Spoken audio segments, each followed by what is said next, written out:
ஆண்டவருடைய பிள்ளைகளே, தேவன் உங்களுக்காக ஆயத்தம் பண்ணி இருக்கிறது, தேவன் உங்களுக்காய் கொடுக்க போகிற அந்த காரியத்தை கர்த்தர் ரொம்ப அழகாக நேர்த்தியாக வச்சிருக்கிறாரு. ஆண்டவரே, எனக்கு தெரியுது ஆண்டவரே, நான் நிறைய இந்த ஒரு பிரச்சனை வந்ததுக்கு அப்புறம் நான் நிறைய சிக்காயிட்டேன், நான் நிறைய மாறிட்டேன். எனக்கு தெரியுது எதுக்குமே நான் பயப்படாத ஆளு, எதுக்குமே நான் கலங்காத ஆளு. ஆனால் இந்த சூழ்நிலை வந்ததுக்கு அப்புறம் நான் கொஞ்சம் கலங்கி போயிட்டேன், என்னை டோட்டலாக நான் சேஞ்ச் ஆகிட்டேன் அப்படின்னு யாராவது இந்த ஜெபத்தில் இருந்தா, இன்னைக்கு ஆண்டவர் உங்களிடத்தில் தெளிவாக உங்கள் கையை பிடிச்சி தெளிவாக கர்த்தர் பேசுகிறாரு. நீ இருந்தது போலவே இரு, நீ இருந்தது போலவே இரு, நீ முன்பு ஜெபித்தது போலவே நீ ஜெபி, நீ எப்படி அந்த நாள் இருந்த அதே போல சந்தோஷமா இரு. உனக்கு குறித்திருக்கிற காரியத்தை கண்டிப்பாக ஒரு நாள் நான் நிறைவேற்றாமல் போவதே இல்லை. நிச்சயமாகவே முடிவு உண்டு. உன் நம்பிக்கை நல்ல கரங்களை தட்டி நம்புகிறவர்கள், ஆண்டவரே நான் மாற போறது இல்லை,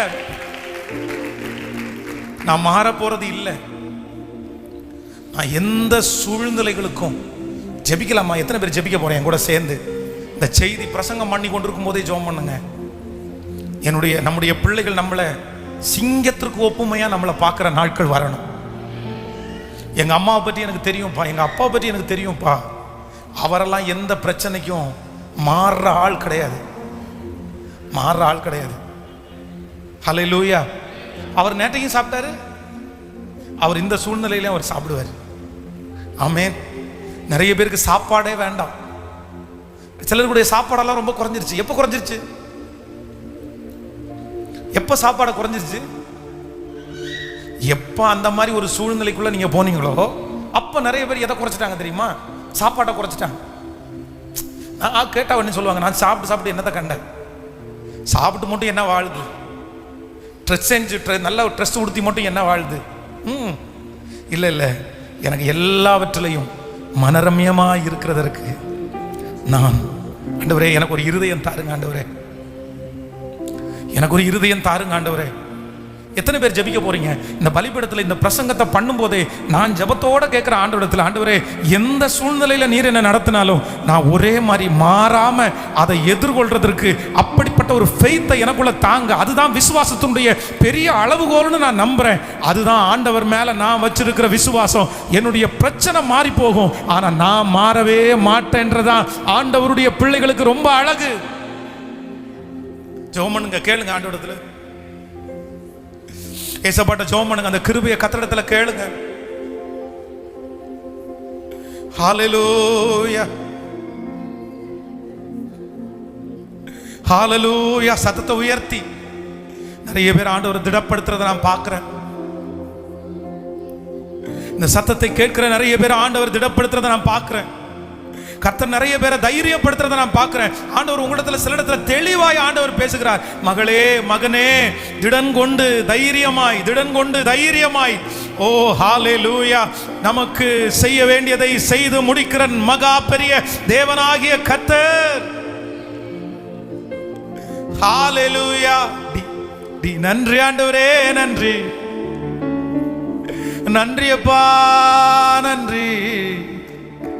தொல்லை கஷ்டங்கள் சூழ்ந்திடும், துன்பம் துக்கம் வரும், துன்பத்தில் தோன்றிடும், இருளாய் தோன்றும் எங்கும்,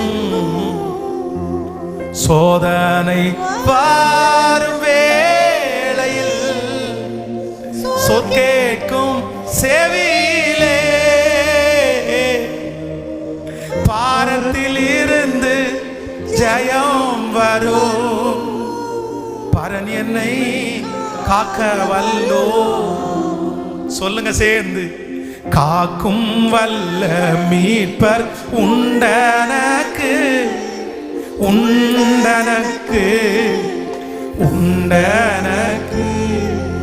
காக்கும் வல்ல மீட்பர் உண்டனக்கு, காத்திடுவார் என்றுமே, காத்திடுவார் என்றுமே, என்ன வந்தாலும் நம்புவே என் நேசர் மீட்பரை. யார் கைவிட்டாலும் யார் கைவிட்டாலும் பின் செல்வே எனது இயேசுவை. சொல்லுங்க. ஆகல ஆழ உயரமா எவ்வளவு என்ன துன்பங்கள் வந்தாலும் அவர் என்னை கைவிட மாட்டார். என்ன துன்பங்கள் வந்தால் அவர் என்னை கைவிட மாட்டார். கைகளை மேல உயர்த்தி சொல்லுங்க. காக்கும் வல்ல மீட்பர். சத்தத்தை உயர்த்தி சொல்லிக்கொண்டே அப்பா. காக்கும் வல்ல மீட்பர் காத்திடுவார் என்றுமே. காத்திடுவார் என்றுமே. காத்திடுவார் என்றுமே. ஹல்லேலூயா, ஹல்லேலூயா. நான் நிறைய வயதான போதகர்களோட அவங்களுடைய வயதான காலங்களில் அவங்களோட நிறைய ட்ராவல் பண்ணியிருக்கிறேன். அப்படின்னா அவங்களோட கொஞ்சம் டைம் ஸ்பெண்ட் பண்ணியிருக்கிறேன். நிறைய வயதான ஊழியர்கள், பொதுவாகவே வயதானவர்களை அதை கவனிப்பது, வயதான ஊழியர்களை கவனிப்பது இதெல்லாம் கொஞ்சம் பிடிக்கும். அதனால் அந்த டைமில் நிறைய நேரங்கள் இருந்ததுனால நிறைய வயதான ஊழியர்களுக்கு அந்த கடைசி நேரத்தில் நிறைய உதவிகள் செய்யணும் அப்படின்னு ஆசைப்பட்டுருக்கிறேன். அப்போ எனக்கு ரொம்ப என்னுடைய மனதை ரொம்ப கவர்ந்தவர் எங்கள் பாஸ்டர்.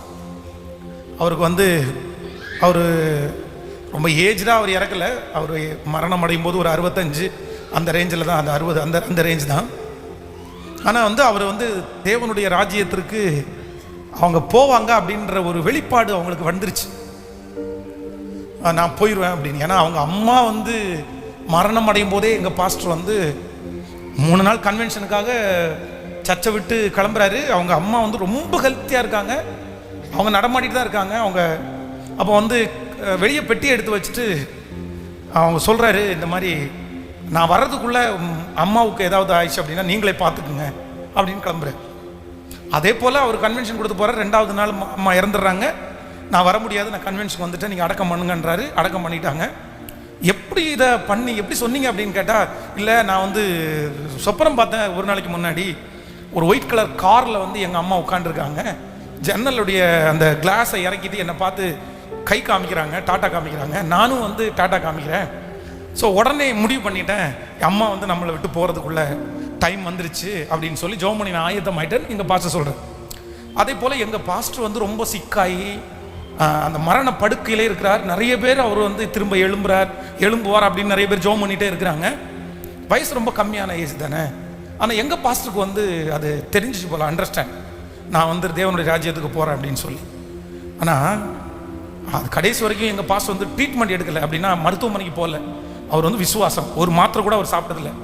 ரட்சிக்கப்பட்டு என்னைக்கு ஊழியத்துக்காக ஒப்பு கொடுத்தாரோ அன்னையிலேருந்து மரணம் அடைய வரைக்கும் அவர் மாத்திரை எடுக்கலை. அப்போ எத்தனையோ பேர் அந்த மரண அவஸ்தையில் இருக்கும்போது அவர் கூப்பிடும்போதும் ஒரு சலசலப்பு கூட இல்லாமல், ஒரு கவலை கூட இல்லாமல், யார் போனாலும் அவங்க சரி ஜெபம் பண்ணுறீங்களா பாஸ்டர் அப்படின்னு ஜெபம் பண்ணிவிட்டு என்கிட்ட நான் அவருடைய பக்கத்தில் உட்காரும்போது என்கிட்ட பாட சொன்னார். சரி நீ பாடு அப்படின்னு. அப்போ அவருக்கு ரொம்ப பிடிச்ச பாட்டு என்ன அப்படின்னா, நேசப்பாட்டு பாட போகிறேன் ஏசையா கூட, பாசப்பாட்டு பாட போகிறேன் ஏசையா கூட. லாஸ்ட்டாக அவர் கன்வென்ஷன் வைக்கும்போது இந்த நேசப்பாட்டு பாட்டு அப்போ தான் ரிலீஸ் ஆகுது. உடனே எனக்கு ஃபார்வர்ட் பண்ணி இந்த பாட்டை நீ கற்றுட்டு இந்த கன்வென்ஷனுக்கு இந்த பாட்டை பாடு அப்படின்னு என் பாஸ்டர் என்கிட்ட சொல்லி அனுப்பினார். அவருக்கு ரொம்ப பிடிச்ச பாட்டு அந்த பாட்டு தான். இயேசுவே என் இயேசுவே என் அன்பே என் ஆருயிரே, உம்மில் நான் என்னை மறந்தேனே, உம்மில் நான் என்னை மறந்தேனே. உலகத்தின் ஆசைகள் என்னை இழுக்கின்ற வேளையில் உன் கண்ணீரின் விழிகள் என்னை அணைக்குதே. ரொம்ப அழகான பாடல். ஸோ இந்த பாட்டை கண்டினியூவா பாடிட்டு இந்த பாட்டோட சேர்ந்து அப்படியே பாடிட்டே இருக்கிறேன். அப்படி அவருடைய முகத்துல ஒரு சந்தோஷம், அவ்வளோ ஒரு ஆனந்தம். அந்த ஆராதனை அப்படியே ரசிச்சு ரசிச்சு ரசிச்சு எழும்பி உட்கார முடியாது, படுத்த படுக்கையா இருக்கிறாங்க. ரொம்ப நாள் மரணத்தினுடைய விளிம்பில் இருக்காங்க. ஆனா ஒரு துக்கம் கூட இல்லாம அப்படியே தேவராஜ்யத்திற்கு கண்ணை மூடிட்டாங்க. அப்போ இவங்க எல்லாம் கற்றுக் கொடுத்த ஒரு பெரிய பாடம் என்ன அப்படின்னு சொன்னா, அவர்கள் எவ்வளோ பெரிய போராட்டமான ஒரு சூழ்நிலையில தாங்கக்கூடாத ஒரு பலவீனத்தின் மத்தியிலையும் அந்த வலியின் மத்தியிலையும் அவங்க எக்காரணம் கொண்டும் மாறவே இல்லை. அவங்கள பெருமையும் அவங்கள மாத்தல, பாடுகளும் அவங்கள மாத்தல, பதவியும் அவங்கள மாத்தல. இன்னும் ஆகாது என்று தள்ளப்பட்ட கல்லு மாதிரி இருக்கும்போது அப்படியே வேணான்னு உதறி தள்ளும் போது கூட அவங்க மாறவே இல்லை. இதுலயும் அவங்க ரொம்ப அழகா மெயின்டைன் பண்ணிட்டு அந்த பதவி அந்த அந்த பொறுமை இது பெருமையான வார்த்தைகள் எல்லாம் பேசப்படும் போது, அடப்போப்பா, கிறிஸ்து எனக்கு ஜீவன், சாவு எனக்கு ஆதாயம், பெருமைப்படுத்தக்கூடியவர் உண்டானால் ஒரே ஒருவர், அவர் பெருகவும் நான் சிறுகவும். அதையும் அவங்க பெரிய விஷயமா என்ன பண்ணல, கைத்தட்டல்களையும் அங்கீகரிப்பையும் அவங்கள உயர்த்தி பேசும்போதும் பெருமையை அவங்க கையாண்ட விதம் எப்படிதான் கையாண்டாங்க அப்படின்னா, அவங்களுக்கு வந்த எல்லா பிளஸ்டிங், அவங்களுக்கு வந்த எல்லா உயர்வுகளையும் அவங்க ரொம்ப லிமிட்டேஷன்ல தான் கையாண்டாங்க. அப்படியே தான் இருந்தாங்க. என்ன ஒரு சிரிப்பு சிரிச்சுக்குவாங்க, அந்த சிரிப்பில் 1000 அர்த்தம் இருக்கும். அந்த சிரிப்பு உண்மையாகவே பெருமைப்படுற சிரிப்பா இருக்காது. உங்களுக்கு என்னப்பா தெரியும், ஒன்றும் இல்லாமையிலிருந்து எடுத்தவர் அவர், கொடுத்தது அவர், உயர்த்தினது அவர். நம்ம எவ்வளோ பெரிய துரோகியா இருக்கிறோம், ஆண்டவர் நல்லவராக இருக்கிறதுனால தான்ப்பா நான் நல்லவனா இருக்கிறேன், அதனால தான் இந்த பெருமை எல்லாம் கொடுக்குறீங்க, என்ன அவர் விசாரிக்கிறவர்னு சொல்லிட்டு அந்த பெருமையான நேரத்தில் அத்தனையும் ஆண்டவருக்கு அப்படியே கொடுத்துட்டாங்க. அவங்க அதில் அவங்க மாறவே இல்லை, அதில் அவங்க பெருமைப்படவும் இல்லை, ரொம்ப அழகா பண்ணிட்டாங்க. அதே நேரத்தில் தாழ்த்தப்படுகிறது, சோதனை, மலையை போல ஒரு பிரச்சனை, அவ்வளோதான் ஒரு பெரிய அசிங்கம். இது வந்த போதிலும் அவங்க என்ன சொன்னாங்க அப்படின்னு சொன்னா, சரி பரவாயில்ல, ஆண்டவரே எவ்வளோ சகிச்சாரு, நம்ம அதை சகிக்க வேண்டாமா, அவரோடு கூட பாடுகள் சகிப்போமே, ஆனால் அவரோடு கூட ஆளுகையும் செய்வோம். அவ்வளோதான், என்னுடைய சிலுவையை சுமந்துட்டு ஆண்டவர் வர சொல்லியிருக்கிறாரு, பரவாயில்லப்பா, அதெல்லாம் ஒன்றும் பிரச்சனை இல்லைப்பா, கெட்ட வார்த்தை தானே பேசிட்டீங்க, திட்ட தானே செஞ்சீங்க, சரி ஒரு நேரம் ஆகாரம் தானே இல்லை அப்படின்னா அதையும் ரொம்ப பாசிட்டிவாக எடுத்து அதுலேயும் அவங்க எப்படி தான் இருந்தாங்க அப்படின்னு சொன்னால், கொஞ்சம் கூட மனசில் சஞ்சலமும் வருத்தமும் படாமல் ரொம்ப அழகாக கையாண்டு நேர்த்தியாக தங்களுடைய ஓட்டத்தை வெற்றியாய் முடித்தாங்க. ஹாஸ்பிட்டலுக்குள்ளே போகும்போதும், பெட்டுக்கு போகும்போதும், சோதனைக்குள்ளே போகும்போதும் அவங்களுடைய சந்தோஷமும் அவங்களுடைய சிரிப்பும் அவங்களுடைய விசுவாசமும் 1% கூட என்ன பண்ணலை, மாறவே இல்லை. ஆனால் இன்றைக்கு இந்த சத்தத்தை கேட்கிற யாரோ ஒருத்தரிடத்தில் ஆண்டவர் கேட்குறாரு, நீங்க நீங்க நீங்க நீங்க அப்படிதான் இருக்கிறீங்களா? இல்லை இந்த ஒரு பெரிய புயல் உங்க வாழ்க்கையில் அடிச்சதுக்கு பிற்பாடு நீங்களாகவே இல்லையா? நீங்களாகவே இல்லையா? இன்றைக்கு இந்த உபவாச ஜெபத்தில் ஆண்டவர் உங்களிடத்தில் பேசுறாரு. பிள்ளைகளை கொடுத்தவர் அவர். நான் அவங்க வாழ்க்கையில் போய் ஒன்றும் மாற்ற முடியாது, ஆனால் எனக்காக இருக்கிற கர்த்தர் எப்படி வேண்டுமென்றாலும் மாற்றுவதற்கு வல்லமை உள்ளவராக இருக்கிறார். உங்களுக்கு இப்போ கர்த்தர் நம்மிடத்தில் என்ன எதிர்பார்க்கிறார் அப்படின்னு சொன்னா, மகளே மகனே நீ எப்பொழுதும் எப்படி இரு அப்படின்னு சொன்னா, ஒரே போல் ஹல்லேலூயா. எல்லாவற்றையும் கையாளக்கூடிய கிருபையை கர்த்தர் எனக்கு தந்திருக்கிறார். சிலர் என்ன பண்ணுவாங்க தெரியுமா, வெளியே சொல்ல மாட்டாங்க, ஆனா எங்க இருக்கும் சொல்லுங்க, வெளியே சொல்ல மாட்டாங்க. பிரச்சனை போராட்டங்கள் இதெல்லாம் வரும்போது வெளியே சொல்ல மாட்டாங்க, ஆனா உள்ளுக்குள்ளேயே வச்சு வெதும்பி சிக்காயிருவாங்க பாருங்க. ஆனா நான் என்ன சொல்றேன்னா, அப்படி இருக்கக்கூடாது. அதுவும் ஆண்டவருக்கு பிரியமானதல்ல. நீங்க உள்ளுக்குள்ள கூட என்னவா இருக்கணும், அதை சூழ்நிலை வந்தோன்னா வெளியே எல்லாருக்கும் முன்னாடி ரொம்ப நல்லா இருக்கிற மாதிரி சந்தோஷமா இருக்கிற மாதிரி காமிச்சிட்டு உள்ளுக்குள்ள ரொம்ப வருத்தப்படுவாங்க, உள்ளுக்குள்ள அழுவாங்க, மறைஞ்சிருந்து ரொம்ப வருத்தப்படுவாங்க. இல்லை இல்லை இல்லை இல்லை இல்லை, உள்புறமும் வெளிப்புறமும் நான் எப்படி இருப்பேன் அப்படின்னு சொன்னா, சோதனை வந்தாலும் பாடுகள் வந்தாலும் என்னுடைய அந்தரங்க வாழ்க்கையை அது சேதப்படுத்தாது, என்னுடைய வெளியரங்க வாழ்க்கையை சேதப்படுத்தாது, என்னுடைய வேலையை அது சேதப்படுத்தாது, என்னுடைய ஜெபத்தை அது சேதப்படுத்தாது, என்னுடைய விசுவாசத்தை சேதப்படுத்தாது, ஆண்டவரை நம்பி இருக்கிற நம்பிக்கை அதை சேதப்படுத்த முடியாது. ஹல்லேலூயா. இப்படி ஒரு தானியேலுடைய அபிஷேகத்தை இன்னைக்கு இந்த உபவாச ஜெபத்துல எல்லார் மேலையும் கர்த்தர் ஊற்ற போறாரு. உங்க ஒவ்வொருத்தர் மேலையும் கர்த்தர் ஊற்ற போறாரு. என் மேல ஆண்டவர் ஊற்ற போறாரு. ஆன்லைன்ல லைவ்ல இந்த சத்தத்தை கேட்கிற பிள்ளைங்க மேல ஊற்ற போறாரு. ஹல்லேலூயா. இதற்கு பின்பு நீங்கள் பிரச்சனையை சந்திக்கிறதுல ஒரு பெரிய வித்தியாசத்தை கர்த்தர் உங்களுக்கு காண்பிக்க போகிறார். உங்களுக்கு முன்பாக இருக்கிற சவால்களை நீங்க வித்தியாசமா சந்திக்க போறீங்க. இனி நீங்க சந்திக்க போகிற சில போராட்டங்களை கர்த்தர் உங்களை ஸ்பெஷலா சந்திக்க பண்ண போறாரு. அது உங்களை ஒன்றும் சேதப்படுத்துவது இல்லை.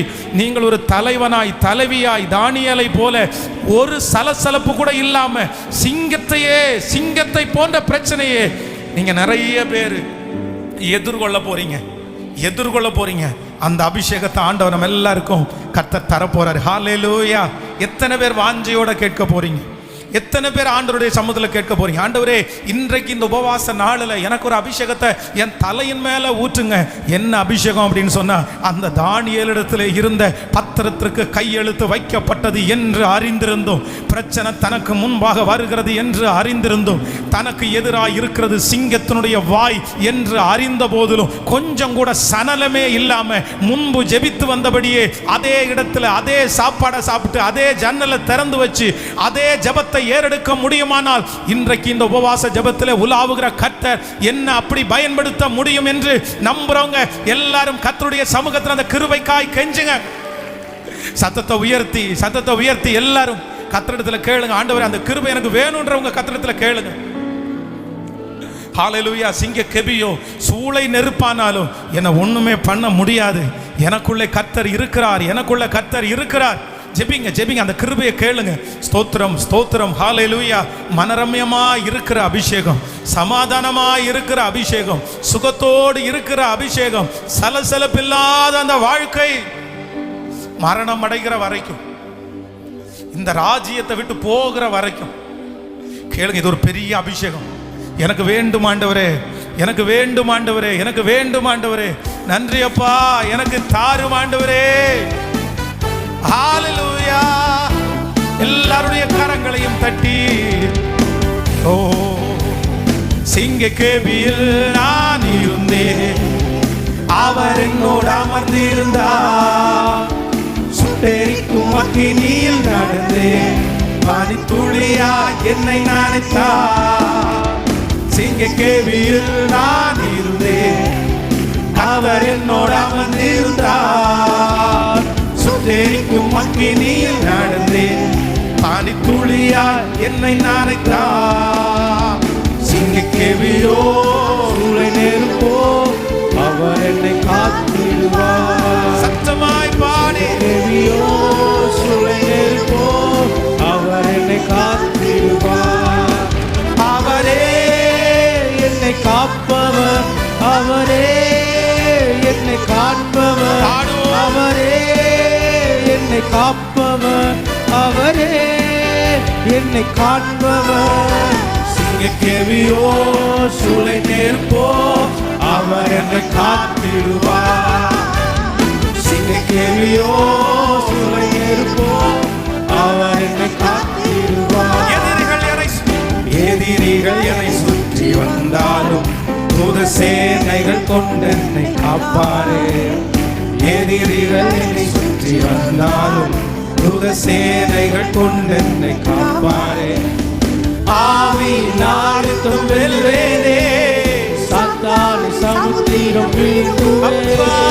ஆவி நாடுத்தும் வெல்வேனே, சாத்தானை சமுத்திரம் வீழ்த்துவே. அவரே என்னை காப்பவர், அவரே என்னை காப்பவர், அவரே என்னை காப்பவர், அவரே என்னை காண்பவர். சிங்கக்கேவியோ சூளை நெருப்போ அவர் என்னை காத்து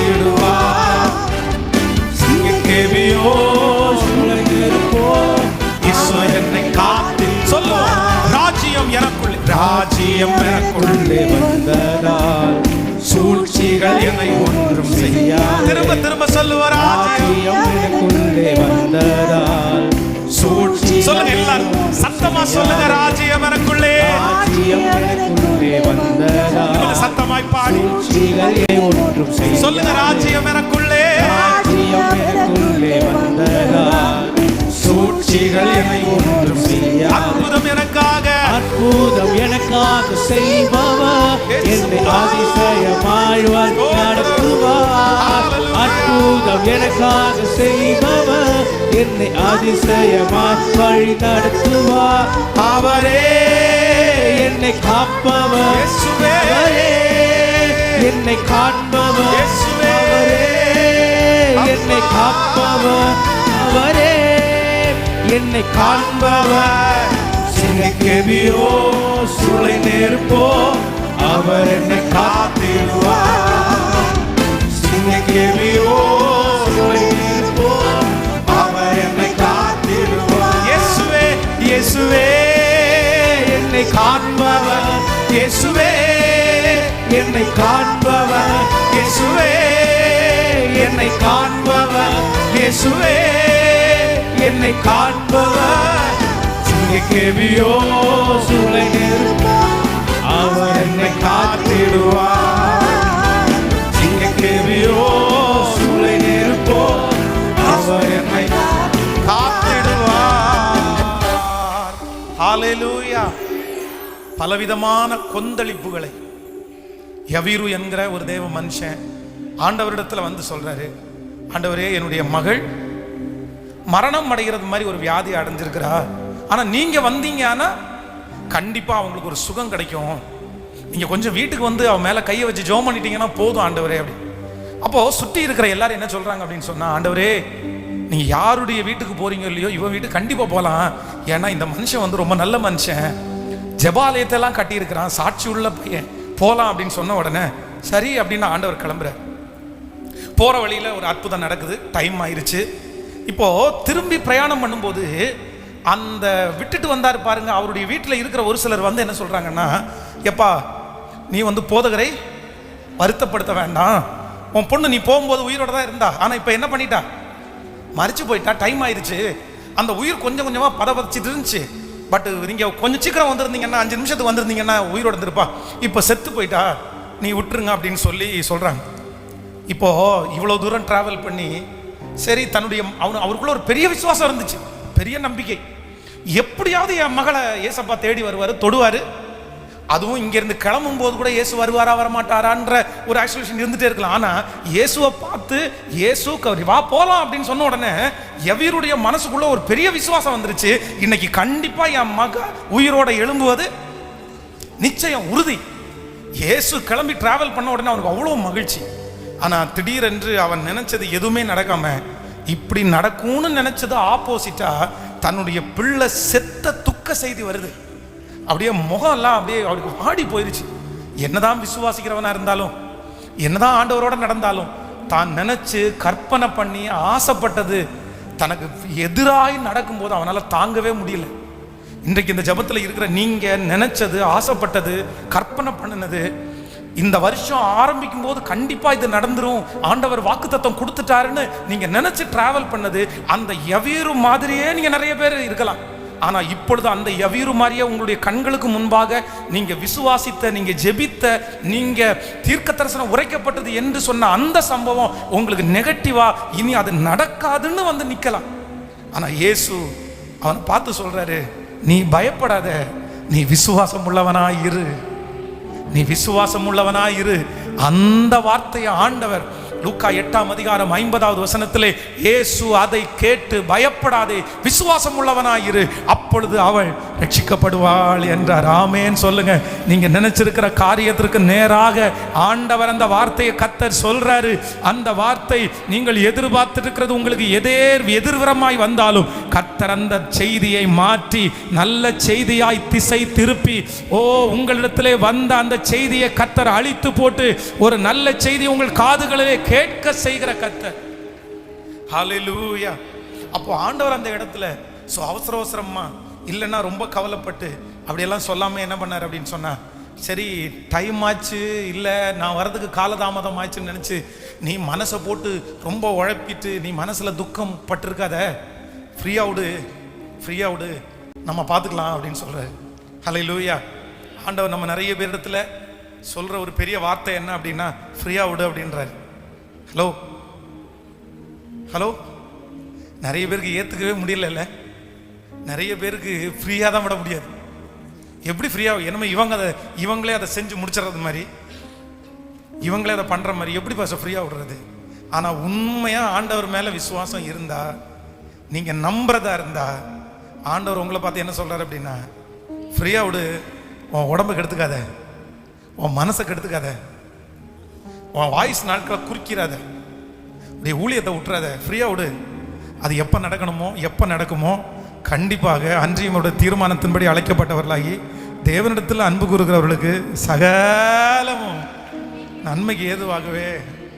இங்கே சர்ச்சில் இருக்கிறவங்க பக்கத்தில் கை கொடுத்துச்சலாம் நினைக்கிறேன். ஆன்லைனில் இருக்கிறவங்க மனசுலேயே சொல்லுங்க ஃப்ரீயாக விடு, சொல்லுங்க அவளை பார்த்து ஃப்ரீயாக விடுங்க.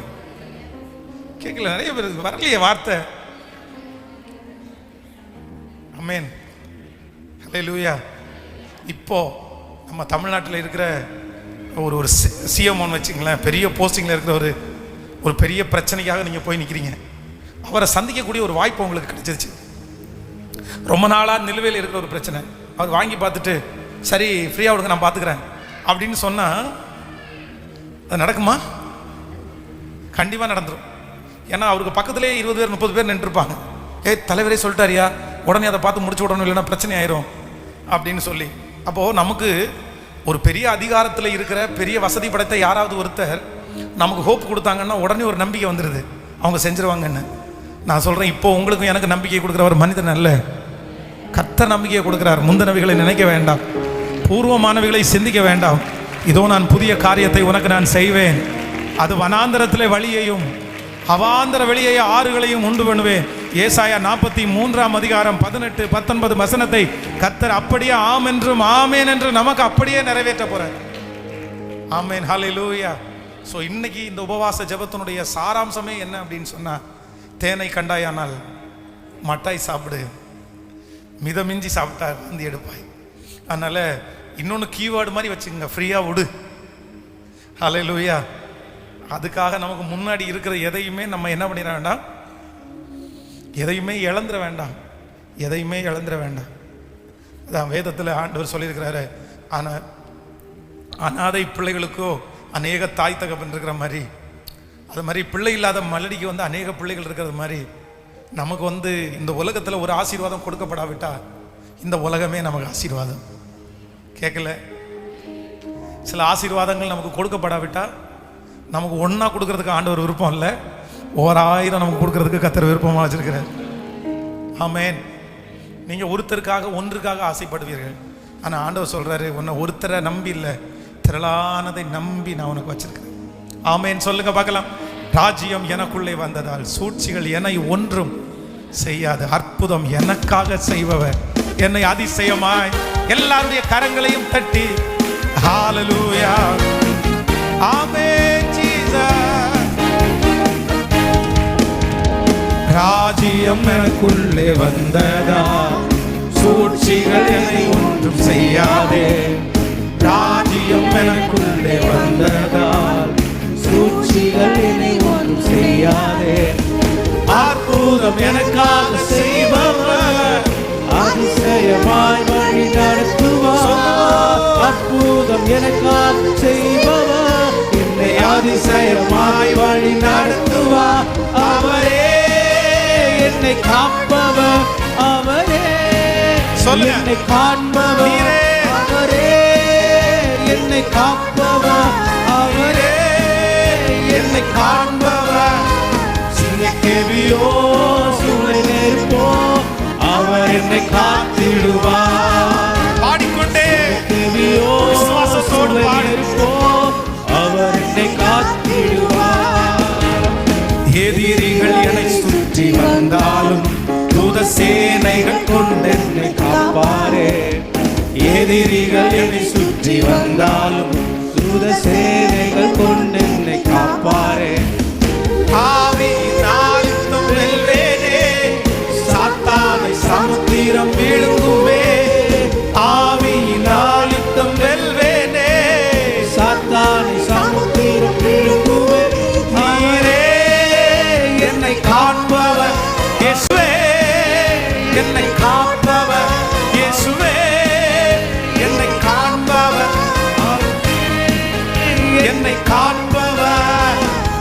சிங்கக்கேபியோ சூளை நெருப்போ அவர் என்னை காத்திடுவார். சிங்கக்கேபியோ சூளை நெருப்போ இயேசு என்னை காத்து. திரும்ப திரும்ப கைகளை உயர்த்தி இயேசுவே என்னை காப்பவர். விசுவாசத்தோடு அறிக்கை செய். என்னை காப்பவர். எல்லாரும் விசுவாசத்தோடு அறிக்கை செய். என்னை காப்பவர் இயேசுவே. சொல்லுங்க சொல்லுங்க திரும்ப திரும்ப சொல்லுங்க. இயேசுவே என்னை காப்பவர் இயேசுவே. என்னை காண்பவர் இயேசுவே. என்னை காப்பவர் இயேசுவே. என்னை காண்பவர். சிங்கக்கேபியோ சூளை நெருப்போ அவர் என்னை காத்திடுவார்.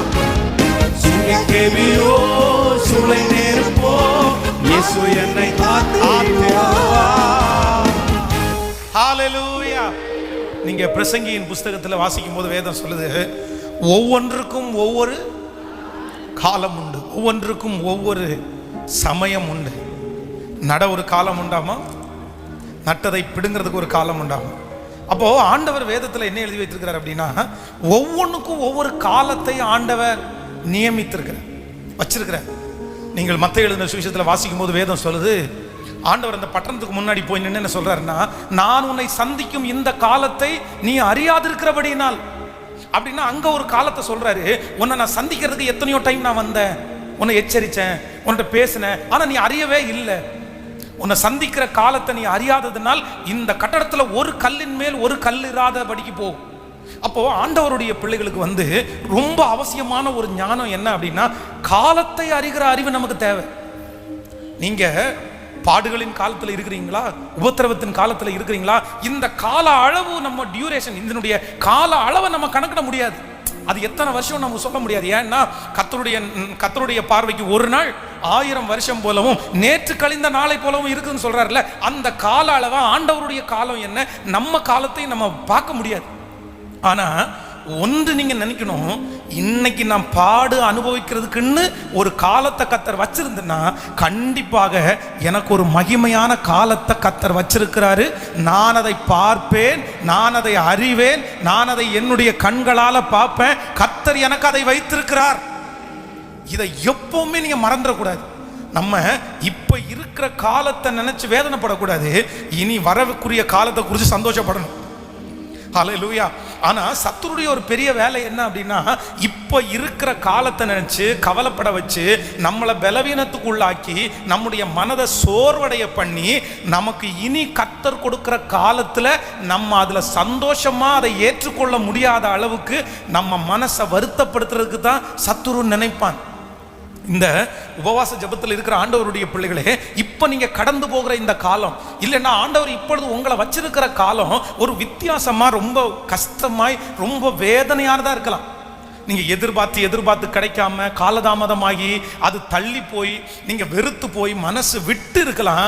ஆனா ஒரு துன்பமான காலத்துக்குள்ள நீங்க போகும்போது ஒரு ஆண்டவருடைய பிள்ளை எப்பவும் என்ன நினைக்கணும்னா, கண்டிப்பாக எனக்கு ஒரு பள்ளம்னு ஒன்று இருந்துச்சுன்னா மேடுன்ற ஒன்றை கர்த்தர் எனக்கு தருவார். இக்காலத்து பாடு இனி எனக்கு வெளிப்பட போகும், மகிமைக்கு ஒப்பிடத்தக்கது அல்ல. இப்ப நான் பாடுபடுவேன். அதான் ஆண்டவர் சொல்றாரு, இப்ப நீங்க துக்கப்படுவீங்க, உலகமோ சந்தோஷப்படும். நீங்க துக்கப்படும் போது உலகம் சந்தோஷப்படும். நீங்க துக்கப்படும் போது சொந்தக்காரங்க சந்தோஷப்படுவாங்க. நீங்க துக்கப்படும் போது உங்களை சுற்றி இருக்கிற மனிதர்கள் சந்தோஷப்படுவார்கள். ஆனா ஒண்ணு நினைச்சுக்குங்க, இப்ப நீங்க துக்கப்படுகிறீங்க, உலகம் சந்தோஷப்படுது. ஆனாலும் நான் உங்களுக்கு ஒன்று சொல்லுகிறேன், உங்கள் துக்கம் ஒரு நாள் சந்தோஷமாய் மாறும். நம்புறவங்க கரங்களை தட்டி, இது தீர்க்க தரிசனமான வார்த்தை, இது தீர்க்க தரிசன வார்த்தை. இந்த நிலைமை மாறாதுன்னு யார் சொன்னது? இந்த சூழ்நிலை மாறாதுன்னு யார் சொன்னது? இந்த வியாதி மாறாதுன்னு யார் சொன்னது? இந்த சிச்சுவேஷன் மாறாதுன்னு யார் சொன்னது? கர்த்தர் சொல்கிறார், இந்த சூழ்நிலை, இந்த சிச்சுவேஷனை பார்த்து கண்டிப்பாக நீங்கள் கவலைப்பட வேண்டிய அவசியம் இல்லை. இந்த பாடுகளுக்கு தக்க பலன் கர்த்தரிடத்திலிருந்து வருகிறது. நிச்சயமாகவே முடிவு உண்டு. உன் நம்பிக்கை வீண் போகாது என்று சொன்ன கர்த்தர் திருவிழப்படுகிறார். இந்த காலத்திற்கு ஒரு முற்றுப்புள்ளியை வைத்து அடுத்து ஒரு காலத்தை ஆண்டவர் நமக்கு தருவார். ஹல்லேலூயா. கவனிங்க, யோபுனுடைய மனைவிக்கும் யோபுக்கும் இருந்த ஒரு பெரிய வித்தியாசம் என்ன அப்படின்னா, யோபு தன்னுடையது எல்லாம் இழக்கும் போது அவர் ஒரு முடிவு பண்ணிட்டாரு. என்ன முடிவு பண்ணிட்டாருன்னா, இன்னைக்கு நான் ரொம்ப மனம் வருத்தப்படுறேன், இன்னைக்கு ரொம்ப சஞ்சலப்படுறேன், இன்னைக்கு நான் ரொம்ப சிக்காயிட்டேன், இன்னைக்கு என்னுடைய வேலைக்காரனுக்கு என்னுடைய சத்தம் வந்து இளக்காரமா தெரியுது. ஒரு நாள்ல நான் எவ்வளவு உயர்வில் இருந்தேன், ஆனா இன்னைக்கு நான் கீழே போயிருக்கிறேன். ஆனா நான் நினைக்கிறேன், ஒரு நாள் வரும், அவர் என்னை சோதித்த பிறகு நான் பொன்னாக நான் விளங்குவேன்.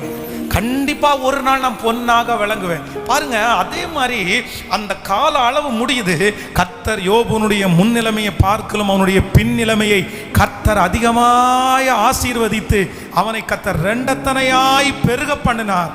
அந்த ரெண்டத்தனையாய் பெருக பண்ணும்போது இந்த தேவ மனுஷன் எவ்வளவு சந்தோஷமா அந்த ஆசீர்வாதத்தை கொண்டாடி இருப்பாரு.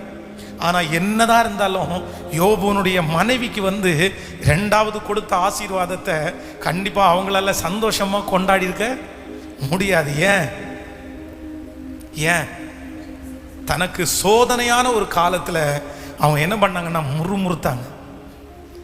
அவங்களுக்கு ஆண்டவர் ரொம்ப சத்தம் போட்டாங்க, தேவ நீர் இன்னும் உம்முடைய உத்தமத்துல அப்படின்னா நீ பரிசுத்தமா இருந்து என்ன பிரயோஜனையா?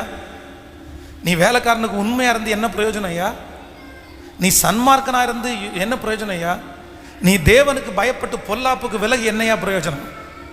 அந்த தேவனுக்காக நீ பண்ணி உனக்கு எதுவுமே கிடைக்கல, அதனால தேவனை தூசித்து ஜீவனை விடும் அப்படின்னு சொன்னாங்க.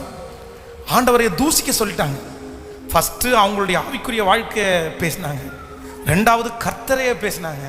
நீ எதுக்கு உத்தமத்தில் உறுதியாக இருக்கிற? தேவனை தூசிச்சிரு. மூணாவது, நீ இந்த உலகத்துல இத்தனை கஷ்டத்தை பட்டுட்டு உயிரோடே இருக்காத, நீ பேசாம என்ன பண்ணிரு, செத்துரு.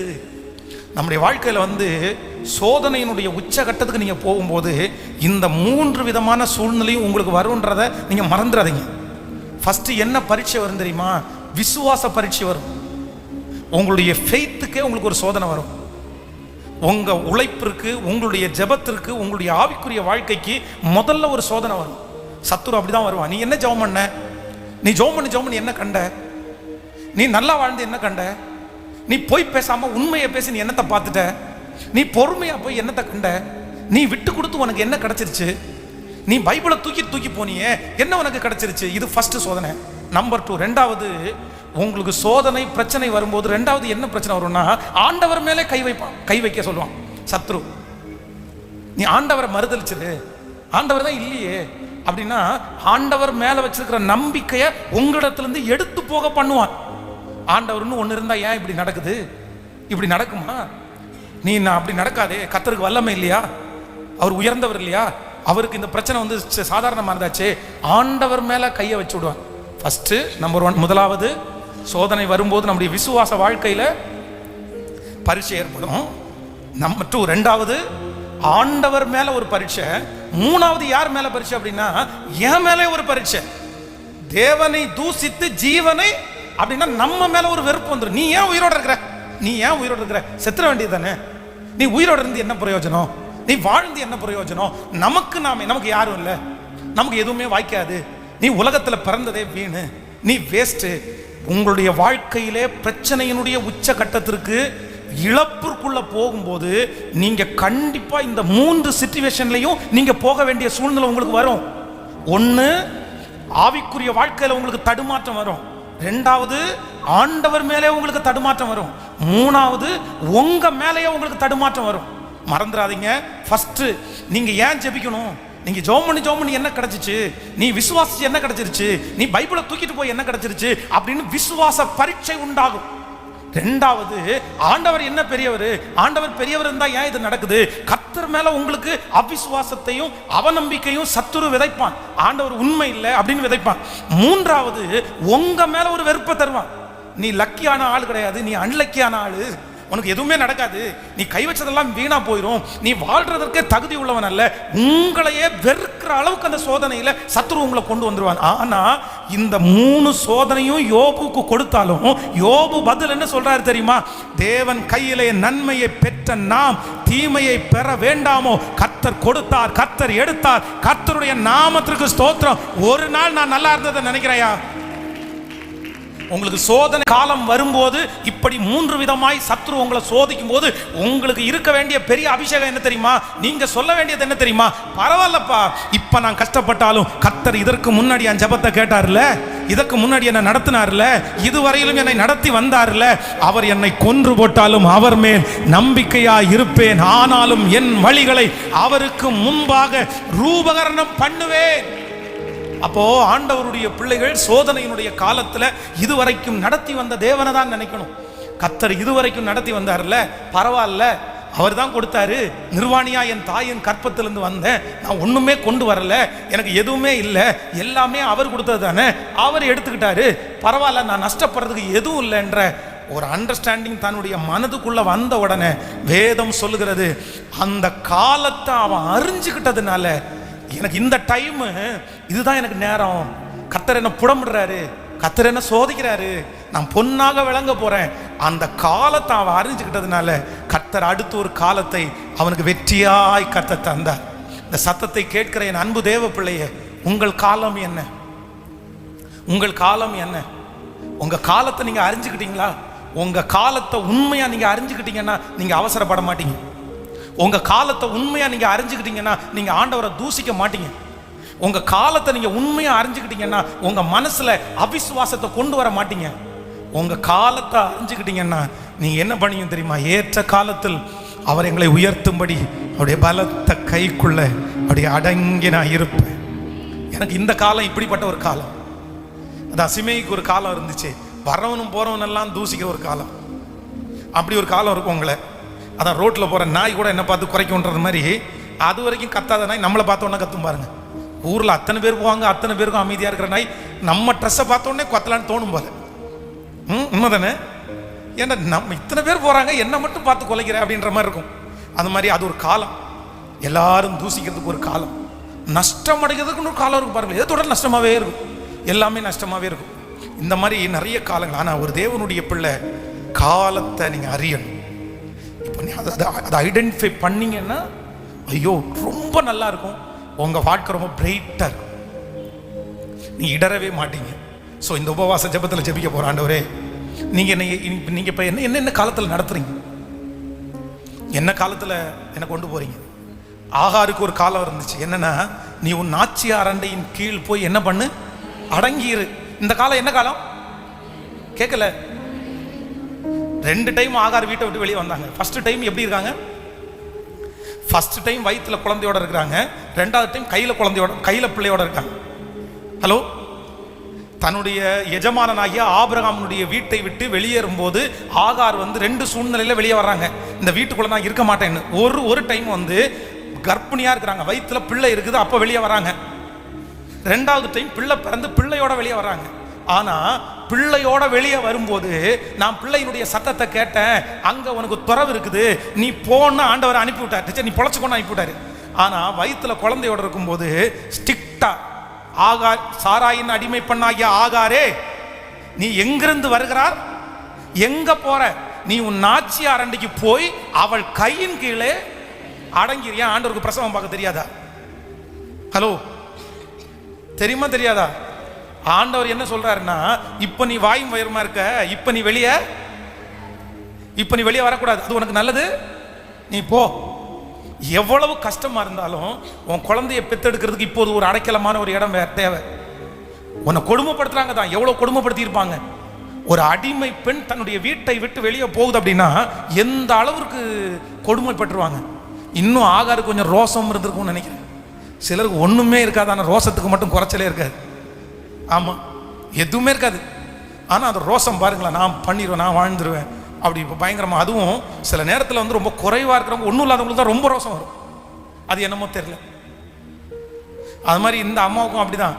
அவ்வளோ ரோசம் வந்த உடனே ஆண்டவர் இந்த காலத்தை நீ அறிஞ்சிக்கோ, உன் வயிற்றுல குழந்தை இருக்குது, நீ போய் அடங்கிரு, நீ போய் அடங்கிரு.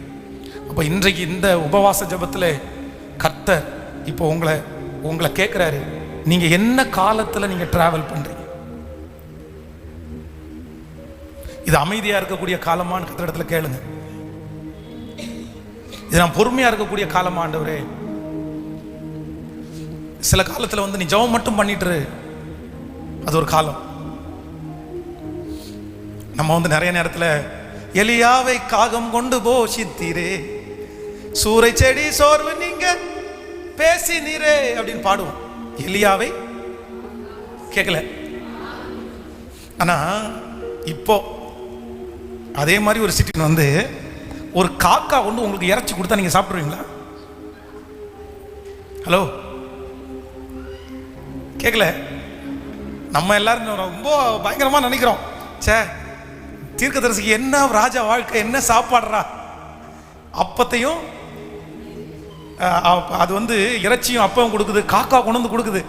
ஏன் அங்கேருந்து ஒருத்தர் வந்து ஸ்விக்கியில் பார்சல் பண்ணி கட்டி வச்சிருப்பாங்க, அப்படியே லைட்டாக அழக்கா தூக்கிட்டு வந்து கொடுத்துச்சா? கேட்கல.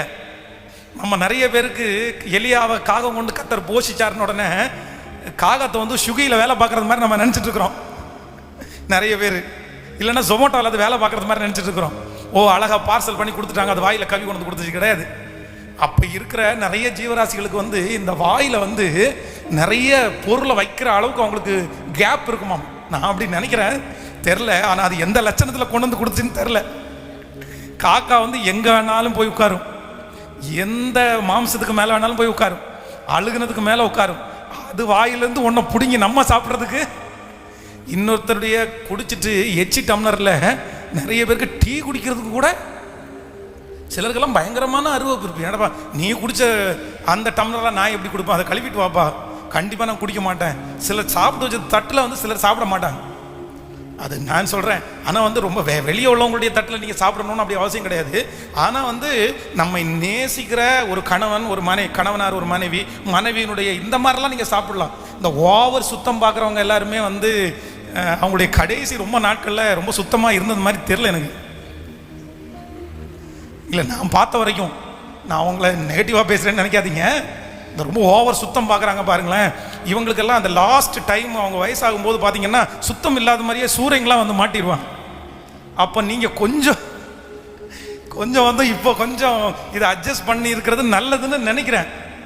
ரொம்ப ஓவராக வந்து சிலருக்கு வந்து இறங்கவே இறங்காது, பார்த்தாலே வாந்தி வர்ற மாதிரி இருக்கும். சிலருக்கு அந்த இடத்துல சாப்பாடே ஓடாது. அதான் நான் சொன்னேன் இல்லை, சென்னையிலேருந்து ஒரு குழந்தைய வந்து கோயம்புத்தூரில் கூட்டிகிட்டு வந்து குழந்தைக்கு பாத்ரூம் வந்ததுக்காக எத்தனையோ 32 கிலோமீட்டர் ஏதோ ட்ராவல் பண்ணாங்களாமா பாத்ரூமுக்கு. ஒவ்வொரு வீட்டுக்கும் போய் பாத்ரூமை திறந்து பார்த்து இந்த கக்கூசில் நான் இருக்க மாட்டேன்னு வெளியே போயிருமாம். கேட்டால் அது சுத்தம் இல்லையாமா. அதுக்கப்புறம் எங்கேயோ இங்கேருந்து ஒரு 25 கிலோமீட்டர் தாண்டி போய் ஒருத்தவங்க புது வீடு கட்டினேன், அந்த பாத்ரூம் போனதுக்கப்புறம் தான் அந்த குழந்தைக்கு பாத்ரூமே வந்துச்சாமா. இப்படி பிள்ளைகளை வளர்த்துனா அப்புறம் என்ன பண்ணுறது? அதனால் வந்து ரொம்ப ஓவராக வந்து ரொம்ப எக்ஸ்ட்ரீமாக சிலர் வந்து இருப்பாங்க. அது வந்து ரொம்ப தவறு. அது நம்ம சுத்தமாக இருக்கணும்னு பைபிள் சொல்லுது. கர்த்தர் வந்து நம்முடைய வீட்டில் உலாவும் போது அசுத்தத்தை பார்க்கக்கூடாதுன்னு சொல்லுது. ஆனால் அதே நேரத்தில் ஆண்டவருடைய பிள்ளைகளுக்கு வந்து யூதரிடத்துலையும் சாப்பிட்றதுக்கு உங்களுக்கு மனசு இருக்கணும்.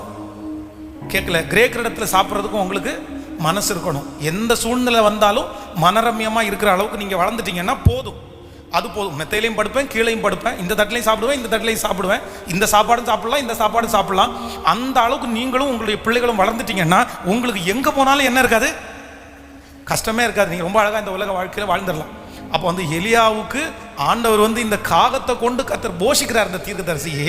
ஆனால் அதை வாங்கி சாப்பிட்டாரு பாருங்களேன், அந்த மனசு. அதனால அற்புதம் நடந்துச்சுன்னு அந்த சூழ்நிலையில் அந்த தேவ மனுஷன் எப்படி இருந்தாருன்னா ரொம்ப மனரம்யமாய், பரவாயில்ல, இது எனக்கு இந்த காகத்திட்டத்திலேருந்து வாங்கி சாப்பிட்றதுக்குன்னு ஒரு காலத்தை ஆண்டவர் வச்சிருக்கிறார். ஆண்டவரே இதை அனுப்புங்க, காகம் எனக்கு வேண்டாம் அப்படின்னு சொல்லலை. ஆனால் அடுத்து பார்த்தீங்கன்னா அடுத்த ஸ்டெப் இதை விட ஒரு நல்ல இடத்துல கர்த்தர் கொண்டு போகிறாரு. எங்கள் சாரிபாத் ஓகே, அந்த அம்மா வந்து விறகு பொறுக்கிட்டு இருக்குது, கொஞ்சம் மாவையும் பத்திரமா வச்சிருக்கிற அம்மா. அப்போ முதல் சுடுகிற ஆடையை எனக்கு கொண்டு வா அப்படின்றாங்க. அடுத்த ரெண்டாவது கர்த்தர் ஒரு நல்ல இடத்துக்கு. அந்த மாதிரி ஆண்டவர் வந்து கர்த்தர் சொல்கிறாரு, நட ஒரு காலம் உண்டு, நட்டதை பிடுங்க ஒவ்வொன்றுக்கும் ஒவ்வொரு காலம் உண்டு. ஹல்லேலூயா. ஆண்டவரே, ஒன்று எல்லாரும் கர்த்தரிடத்துல கேளுங்க, எனக்கு நீங்கள் என்ன காலத்தில் என்ன நடத்துறீங்க? எனக்கு இப்போ என்ன காலம்? சிலருக்கு ஆண்டவர் உணர்கிறதுக்காக ஒரு காலத்தை கொடுத்துருக்கலாம்.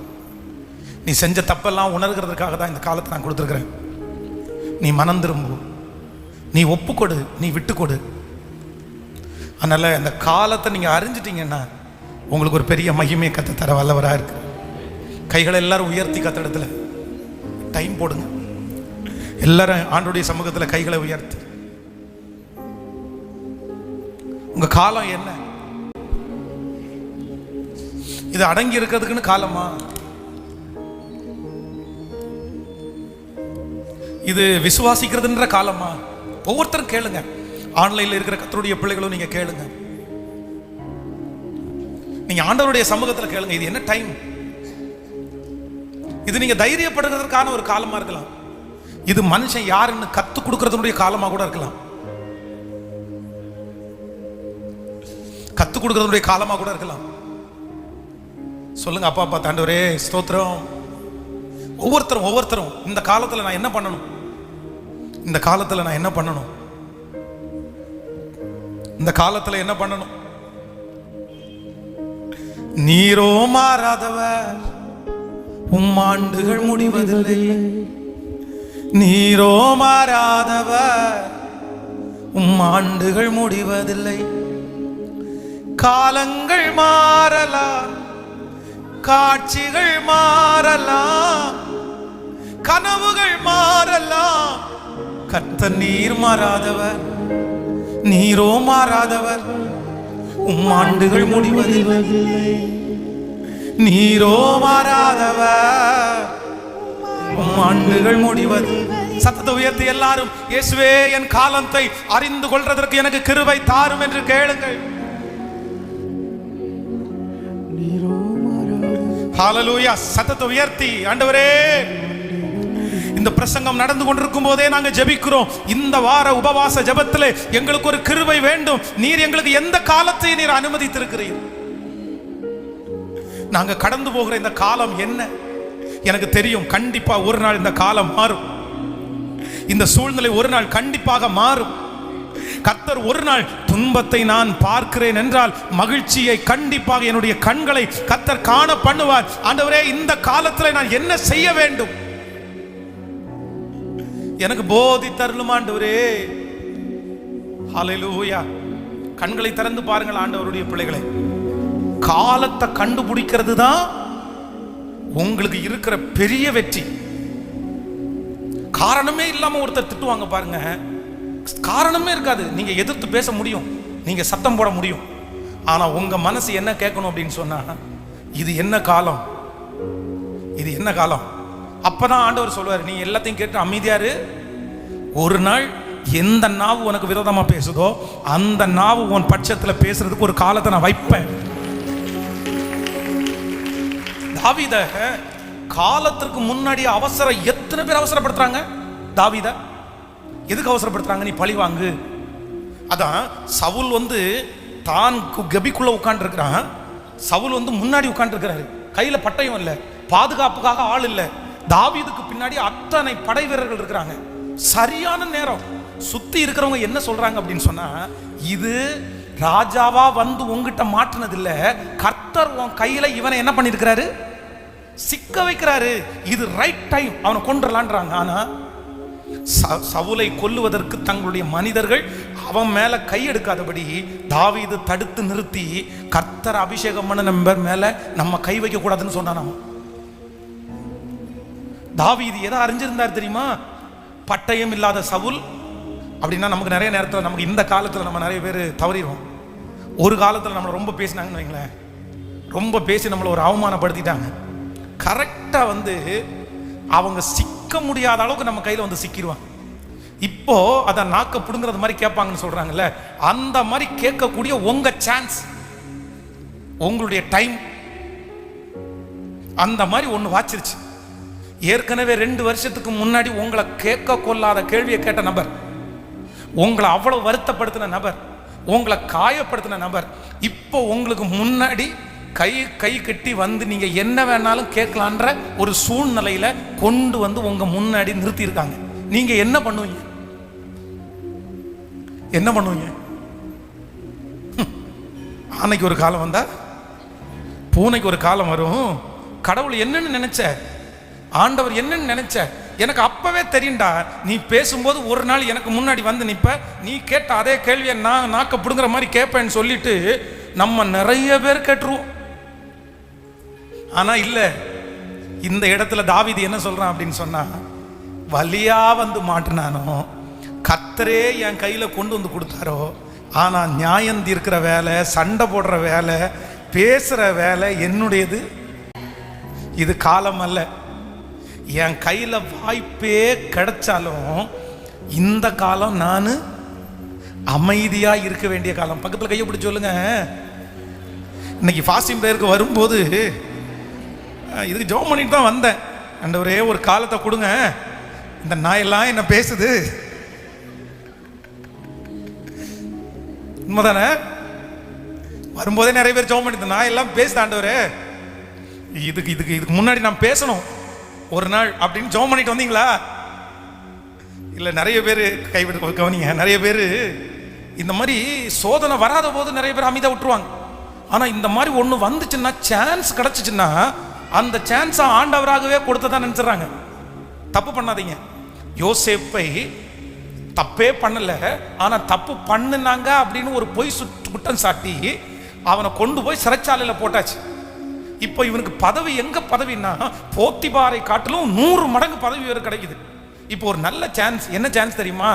நான் தப்பு பண்ணலன்னு நிரூபிக்கிறதுக்கு சரியான ஒரு நேரம். போத்திபாரையும் அவன் மனைவியும் கூடுவா, ஊரை கூட்டுப்பா. எல்லாம் ட்ரம் மேலே அடிச்சு, கொட்டு மேலே அடிச்சு ஊரை கூட்டுங்க, எல்லாரையும் நிற்க வைங்க. ஏய், அந்த மைக்கு பிஎஸ் எல்லாம் ரெடி பண்ணு. இந்த போத்திபாருடைய மனைவி கையில் மைக்கு கொடுப்பா. மா சொல்லுமா, நீ அன்னைக்கு என்ன நடந்து சொல்லுமா, எல்லாருக்கும் முன்னாடி சொல்லுமா. எல்லாரும் என்ன ரொம்ப தப்பா நினைச்சிருக்காங்கல்ல, என் பேர்ல இருக்கிற கலங்க பேர் மாறட்டும். ஏன்னா அந்த அளவுக்கு யோசேப்பு உயர்த்தப்பட்டிருக்கான். தனக்கு ஒரு வாய்ப்பு, தன்னுடைய எதிரியை திட்டுறதுக்கு, தன்னுடைய எதிரியை பேசுறதற்கு, தன்னுடைய எதிரிக்கு விரோதமா எழும்புகிறதற்கு ஒரு சரியான வாய்ப்பு அவனுக்கு கிடைக்குது. ஆனா யோசேப்பு அவங்கள மேடையிலே நிறுத்தல, அவங்கள சொல்லவும் சொல்லல, அதை குறித்து கவலையே படலை. நீங்களோ எனக்கு தீமை செய்ய நினைத்தீர்கள், கர்த்தரோ இன்று நடந்து வருகிறபடியே வெகு ஜனங்களை உயிரோடு காக்கும்படியாக அதை எனக்கு நன்மையாய், நல்ல கரங்களை தட்டி நன்மையாய் முடிய பண்ணினார். சோ எனக்கு உங்க மேல எந்த கஷ்டமும் கசப்பும் இல்லை. பக்கத்துல கையை பிடிச்சு சொல்லுங்க. இன்னொருத்தரை திட்டுறதுக்கு, இன்னொருத்தரை பழி வாங்குறதுக்கு அவங்கள உங்க முன்னாடி கர்த்தர் எதிரியை கொண்டு வந்து நிறுத்த மாட்டார். நல்லா சொல்லுங்க எல்லாரும். எதிரிய பழி வாங்குறதற்கு அவங்கள உங்க முன்னாடி கர்த்தர் கொண்டு வந்து நிறுத்த மாட்டார்.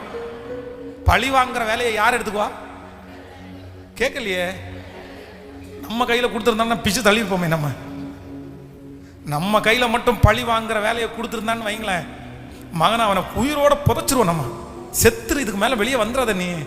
நமக்கு நிறைய மன்னிப்பு கேட்கும், அவனுக்கு மன்னிப்பு கொடுக்க மாட்டோம். அதனால தான் நம்ம கையில கர்த்தர் கொடுக்கல. ஆமென்.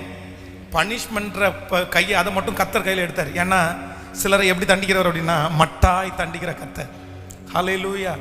அப்போ இன்று ஒரு தீர்மானத்தோட ஆண்டவருடைய பிள்ளைகள் போகலாம். ஆண்டவரே என்னுடைய காலம் என்ன? அப்போ தாவீது ரொம்ப அழகா நினைச்சிட்டான். சரி, இது கொல்ற காலம் இல்லை, இது பழி வாங்குற காலம் இல்லை, உற்று அந்த காலத்தில் இது என்னன்னா அடங்கி இருக்கிற காலம். வெளியே போய் சொல்றான், என் தகப்பனே உமக்கு விரோதமாய் நான் ஒரு தீங்கும் என்ன பண்ணலை, செய்யவே இல்லை தகப்பனே, ஒரு தீங்குமே பண்ணல தகப்பனே. உடனே இவன் சொல்ற, மகனே தெரியும்பா உனக்கு பக்கத்தில் எவ்வளோ வாய்ப்பு கிடைச்சதுக்கு அப்புறம் கூட எனக்கு கொல்லல இல்லை. சரி, அன்னையிலேருந்து சவுல் அவனை விட்டுட்டான். சரி வேண்டாம், நமக்கு தீமை செய்யலை அப்படின்னு விட்டுட்டான். அதனால காலத்தை கண்டுபிடிக்கிறவர்களுக்கு ஒரு நல்ல காலத்தை கர்த்தர் அனுமதிக்கிறார். ஆமென். சொல்லுங்க பார்க்கலாம். கைகளை மேலே உயர்த்தி சொல்லு, ஆண்டவரே நான் என்ன செய்ய சித்தமாக இருக்கிறேன், நான் என்ன செய்ய சித்தமாக இருக்கிறீர், நான் என்ன செய்ய சித்தமாக இருக்கிறீர், நான் என்ன செய்ய சித்தமாக இருக்கிறீர். கேளுங்க, ஒவ்வொருத்தரும் ஆண்டோடத்துல கேளுங்க, ஆண்டவரே நான் என்ன செய்ய சித்தமாக இருக்கிறேன். நன்றி அப்பா, நன்றி அப்பா, நன்றி நன்றி ஆண்டவரே, நன்றி. என் காலத்தை அறிந்து கொள்ள வேண்டும். நான் காத்திருக்கணும், நான் பொறுத்திருக்கணும், அவர் மேல நான் நம்பிக்கையா இருக்கணும். என் காரியங்களை அவரே வாய்க்க பண்ணுவார், என் காரியங்களை அவரே வாய்க்க பண்ணுவார். Thank you Jesus, thank you Jesus. Hallelujah. உங்க எல்லாருக்காக நான் ஜெபிக்க போறேன். இன்றைக்கு ஆண்டவர் திருச்சபையில் வந்திருக்கிற, ஆன்லைன்ல இருக்கிற, லைவ்ல இருக்கிற நிறைய பேரோட ஆண்டவர் பேசினாருன்னு நான் நம்புறேன். உண்மைதானே? கர்த்தர் என் கூட பேசினாருன்றவங்க கை தூக்க பார்க்கலாம். ஆண்டவர் என் கூட பேசி ஃபர்ஸ்ட்ல ஆண்டவர் என்ன சொன்னார்னா, ரொம்ப அழகா ஆண்டவர் போதிச்சார். அப்படியே ஒரு மனரம்யமான ஒரு வாழ்க்கை. தேனை கண்டாயானால் மட்டாய் சார். ஸோ அளவுக்கு மிஞ்சி எதுலையுமே யோசிக்கவோ இது பண்ணவோ கூட வேண்டாம். சரி, ஒரு லிமிட்டா. ரெண்டாவது ஆண்டவர் நம்மோட கூட பேசினார். ஒவ்வொன்றுக்கும் ஒவ்வொரு காலம். கண்டிப்பா இன்னைக்கு பாடுபடுற உங்களுக்கு ஒரு மகிமையின் காலம் இருக்குது. இன்றைக்கு அவமானப்படுகிற உங்களுக்கு ஒரு காலம் இருக்கிறது. தள்ளப்படுகிற உங்களுக்கு அங்கீகரிக்கப்படுகிற ஒரு காலம் இருக்கிறது. வேண்டாம் என்று உதறி தள்ளப்படுகிற உங்களுக்கு ஒரு காலம் இருக்கிறது. இன்றைக்கு வியாதியா இருக்கிற நீங்கள் சுகமடைகிறதற்கு ஒரு காலம் இருக்கிறது. இன்றைக்கு வெட்கப்பட்டு தலை குனிந்து நிற்கிற நீங்கள் உங்களுடைய தலை நிமிர பண்ணுவதற்கு கர்த்தர் ஒரு காலத்தை கர்த்தர் வைத்திருக்கிறார். சீக்கிரமா அந்த காலம் வரும். கண்டிப்பா இந்த காலத்துல சோர்ந்து போக வேண்டாம். ஆண்டவரே, இந்த காலத்துல சகித்து பொறுமையாய் உங்களை சார்ந்திருக்கக்கூடிய கிருபை மட்டும் எனக்கு தாங்க ஆண்டவரேன்னு கேளுங்க. நான் இப்போ ஒரு மோசமான ஒரு காலத்துக்குள்ள நான் கடந்து போறேன். எல்லா இடத்துலயும் எனக்கு அவமானம் வருது. எனக்கு எல்லாமே எதிரா இருக்குது. எனக்கு நம்பிக்கை கொடுக்கறவங்க யாருமே இல்லை. எல்லாமே என்னை விட்டு போயிருச்சு. நான் இப்பொழுது கடந்து போகிற ஒரு காலம் சந்தோஷமான காலம் இல்லை, ரொம்ப ஒரு கடினமான, ஒரு சிக்கலான, ஒரு இக்கட்டான ஒரு காலத்துக்குள்ள நான் காலடி எடுத்து வச்சு பிரயாணம் பண்றேன். இந்த காலம் எத்தனை வருஷம் நீடிக்கும், இந்த காலமே என் வாழ்க்கை முழுதும் போகுமோன்னு எனக்கு பயமா இருக்குது அப்படின்னு சொல்லி வந்திருக்கிற ஒவ்வொருத்தருக்கும் கர்த்தராகிய ஆண்டவர் உன்னுடைய வலதுகரத்தை குறித்து கர்த்தர் சொல்லுகிறார், பயப்படாதே. இந்த காலம் முடிவுக்கு வந்த உடனே ஒரு மகிமையின் காலமும் தலையின் மேல் வைக்கப்படும். இக்காலத்து பாடுகள் இனி உங்களுக்கு வெளிப்பட போகும். மகிமைக்கு ஒப்பிடத்தக்கது அல்ல. அவமானப்படுவதற்கு ஒரு காலம் உண்டானால் அங்கீகரிக்கப்படுவதற்கு ஒரு காலம் உண்டு. துக்கப்படுகிறதற்கு ஒரு காலம் உண்டானால் சந்தோஷப்படுவதற்கு ஒரு காலம் உண்டு. குறைவா இருக்கிறதுக்கு ஒரு காலம் உண்டானால் நிறைவா இருப்பதற்கு ஒரு காலம் உண்டு. ஆமென். கர்த்தர் சொல்லுகிறார், ஒவ்வொன்றுக்கும் ஒவ்வொரு காலம் உண்டு. பள்ளத்தாக்கின் நடுவிலே நடப்பதற்கு ஒரு காலம் உண்டானால் மேட்டின் மேல் உங்களை நடத்தி வைக்கிறதற்கு ஒரு காலம் உண்டு. எகிப்திலே தங்குவதற்கு ஒரு காலம் உண்டானால் கானான் என்கிற தேசம் ஒரு காலம் உண்டு. நிச்சயமாய் ஒரு காலத்தை கர்த்தர் வைத்திருக்கிறார். ஹல்லேலூயா. இந்த காலத்துல நான் சோர்ந்தே போக மாட்டேன். இந்த காலத்துல நான் என் மனசை விட்டுற மாட்டேன். இந்த காலத்துல நான் பலமா இருக்க போறேன். இந்த காலத்தை நான் பார்த்துட்டேன்னா வெற்றியின் காலத்தை என்னுடைய கண்கள் பார்க்க போகிறது. எல்லாரும் அப்படியே எழும்பி நிற்கலாமா? ஜபத்தில் இருக்கிறவங்க எல்லாரும் இந்த ஜபம் முடிகிற வரைக்கும் என் கூட இருக்கும்படியாக கேட்கிறேன். லைவ்ல இருக்கிற பிள்ளைங்க கூட அப்படியே ஜபம் முடிகிற வரைக்கும் ஒரு 10-15 நிமிடங்கள் வரைக்கும் அப்படியே ஜபம் பண்ணி முடிச்சு. ஹல்லேலூயா. இது ஒரு பெரிய ஞானம். இது ஒரு பெரிய ஞானம். காலத்தை கண்டுபிடிப்பவன் யார்? ஆண்டவர் அங்கலாய்ப்பாய் சொல்லுகிறார், ஜனமே ஜனமே, நான் உன்னை சந்திக்கும் காலத்தை நீ ஏன் அறியாமல் போனாய்? நான் உன்னை சந்திக்கும் காலத்தை நீ ஏன் அறியாமல் போனாய்? அப்ப ஆண்டவர் நம்ம இடத்துல எல்லா இடத்துலயும் ஒன்று விருப்பப்படுறாரு. என்ன விருப்பப்படுறாருன்னா, உன் காலத்தை நீங்க அறியணும்னு கர்த்தர் விருப்பப்படுறாரு. உங்க பிள்ளை எல்லா வேலையும் விட்டுட்டு வர்றதை நீங்க என்கரேஜ் பண்ணாதீங்க. எப்பா, உனக்கு என்ன காலத்துல ஆண்டவர் நடத்துறாரு அப்படின்றத உங்க பிள்ளைக்கு சொல்லி கொடுங்க. ஹல்லேலூயா, ஹல்லேலூயா. கவனிங்க, யோசேப்பை பார்த்து ஆண்டவர் சொல்றாரு, ஒரு சொப்பனம் காமிச்சு சொல்றாரு, உன் முன்னாடி 2 காலம் வைக்கப்பட்டிருக்குதுப்பா. அந்த 2 காலம் எத்தனை வருஷம் தெரியுமா? 7 இயர்ஸ் 7 இயர்ஸ், 7 வருஷம் 7 வருஷம். 14 வருஷத்தை 2ஆ பிரிச்சு 7 வருஷம் 7 வருஷம் ஒரு காலம், 7 வருஷம் ஒரு காலம். அந்த ஃபர்ஸ்ட் 7 இயர்ஸ் 7 வருஷம் என்ன காலம் தெரியுமா? அது ஆசீர்வதிக்கிற காலம். நீ என்ன போட்டாலும் அது விளைச்சலை கொடுக்கும். அது எந்த இடத்துல போட்டாலும் விளைச்சலை கொடுக்கும். 7 வருஷம் தானியத்துக்கு உனக்கு பஞ்சமே இருக்காது. ஆனா அடுத்து ஒரு 7 வருஷம் வருது. அவன் பார்த்த சொப்பனம் அப்படியே குதிரை அப்படியே நல்லா கொழுமையா இருக்குது. ஆனா ஆப்போசிட்ல வந்த அந்த மெலிஞ்ச அந்த நோஞ்சானா இருக்கிற அந்த மிருகம் இதை முடுங்கிருச்சான். அடுத்த ஒரு 7 வருஷம் பஞ்சகாலம்ன்ற ஒரு காலம் வருது. இந்த 7 ஆண்டுகள் நீ ரொம்ப கிளியரா இந்த காலத்தை கண்டுபிடிச்சு நீ தானியத்தை எல்லாம் சேர்த்து வச்சுட்டேன்னா அடுத்து ஒரு 7 வருஷம் காலம் வருது பாரு, அதுல உனக்கு எந்த பிரச்சனையும் இல்லைன்னு சொல்ற. இதை நிறைய பேர் தவற விட்டு இருக்கிறத என் கண்ணால பார்த்துருக்கிறேன். ஆண்டவர் செழிப்பு ஒரு காலத்தை கொடுப்பாரு பாருங்க. அந்த நாளில் ஊதாரி அவங்கள மாதிரி ஊதாரி யாருமே இருக்க மாட்டாங்க. அதான் காசு வருது இல்ல, அதான் காசு இருக்குது இல்ல, நாளைக்கு கிடைக்கும்ல, நாளானைக்கு கிடைக்கும்ல. ரொம்ப ஜாக்கிரதை. இப்ப யாரையாவது இந்த ஜபத்துல இருக்கிற யாரையாவது கர்த்தர் உங்களை ஆசீர்வதிக்கிறாரா? நீங்க கஷ்டமுள்ள காலத்துல கூட நீங்க கவனமா இருக்கிறீங்களோ இல்லையோ, ஆசீர்வதிக்கிற காலத்துல ரொம்ப கவனமா இருங்க. நீங்க பலமா இருக்கிற காலத்துல ரொம்ப கவனமா இருங்க. உங்க கையில கர்த்தர் வந்து அந்த காரியங்களை ஆசீர்வாதங்களை கொடுக்கிற காலத்துல ரொம்ப கவனமா இருங்க.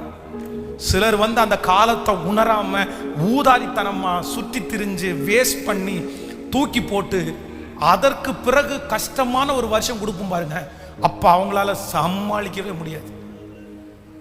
ஏன்னா ஒண்ணுமே இல்லைல்ல, எதுவுமே இல்லைல்ல.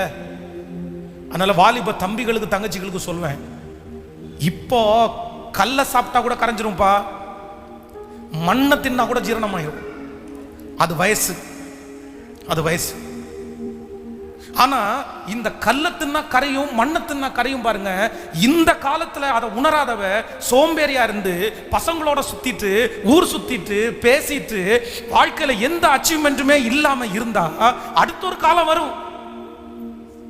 நீ சாப்பாடே சாப்பிட்டா கூட கரைச்சி கஞ்சி மாதிரி கூத்துனா கூட ஜீரணமே பண்ண முடியாத ஒரு காலம் வரும்.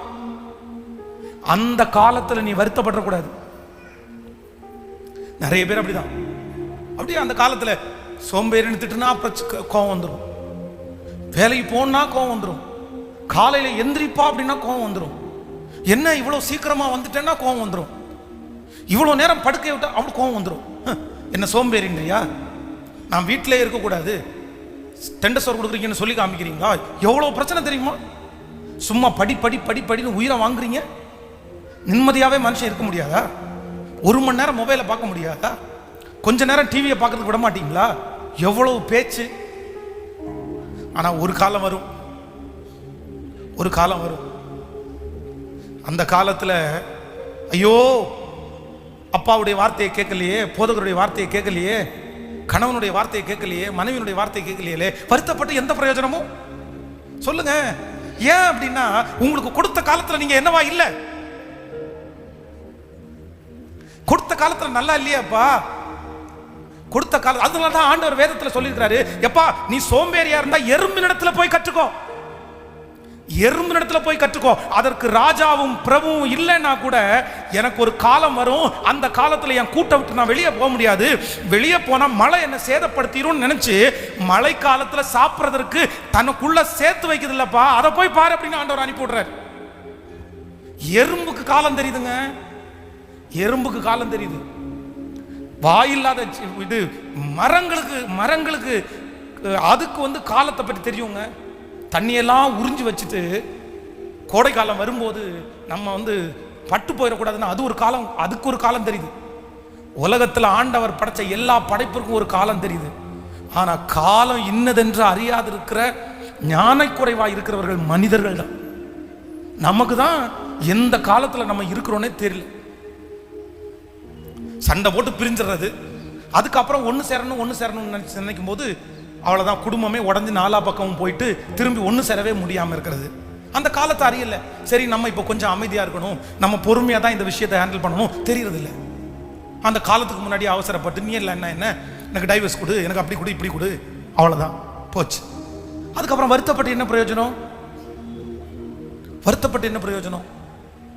இன்னைக்கு இந்த ஃபாஸ்டிங் பிரேயர் முடிக்கிறதுக்கு முன்னாடி ஜெபம் பண்ணுங்க. எனக்கும் என் பிள்ளைகளுக்கும் எனக்கு இப்ப என்ன டைம்ன்றதை அறிஞ்சிக்கக்கூடிய கிருபை தாங்க ஆண்டவரே.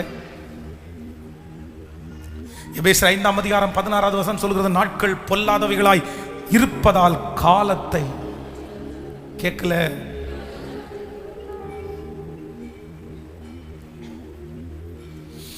இந்த அறிவு பெரிய அறிவு. நீங்க எந்த அறிவு ஆண்டவரிடத்துல வாங்குறீங்களோ இல்லையோ, இது காலம் அல்ல இது காலம் அப்படின்ற அறிவை நீங்க எல்லாரும் வாங்கணும். இப்ப ஈஸியா இருக்கும். எத்தனையோ பேர் பார்க்கிறோம்ல, நம்ம ஆயிரக்கணக்கான பேர் சந்திக்கிறோம்ல, சம்பவம் சொல்லணும்னா சொல்லிட்டே இருக்கலாம். அப்படியே யாரோ ஒருத்தர் நம்பிக்கை கொடுக்குறாங்க, யாரோ ஒருத்தர் கொடுக்குறாங்க, என்னமோ ஒன்று வந்துருதுன்னு சொன்ன உடனே எதையுமே யோசிக்காம இவங்க எத்தனை வருஷம் நம்ம கூட இருந்துருவாங்க, இது எத்தனை வருஷம் நம்ம கூட இருந்துரும் அப்படின்னு எந்த அறிவும் இல்லாமல் அந்த நேரத்தில் அவங்களுக்கு அது ஓகேவா, உடனே எல்லாத்தையும் தூக்கி போட்டு அதை இதையும் பண்ணி அதுக்கப்புறம் 5 வருஷம் 10 வருஷம் தாண்டி அவ்வளோ கஷ்டப்படுற எத்தனை பேரை நான் பார்க்குறேன் தெரியுமா? எத்தனை பேர்? ஏன்னா காலத்து அறிவில் கொஞ்சம் பொறுமையாக அனுசரித்து போடணும்னு தெரியாது. அதனால் சகோதரிகள் வந்து உங்கள் பிள்ளைகளையும் நீங்கள் ரொம்ப நல்லா வளர்த்துங்க. பெண் பிள்ளைகளுடைய கேரக்டர் எல்லாம் ரொம்ப வர வர ரொம்ப மோசமாயிட்டே போகுது. இந்த ஃபெமினிஸ்டம் அப்படின்ற ஒன்றை இந்த மீடியா ரொம்ப அதிகமாக இன்ஸ்ட்ரக்ட் பண்ணுறாங்க.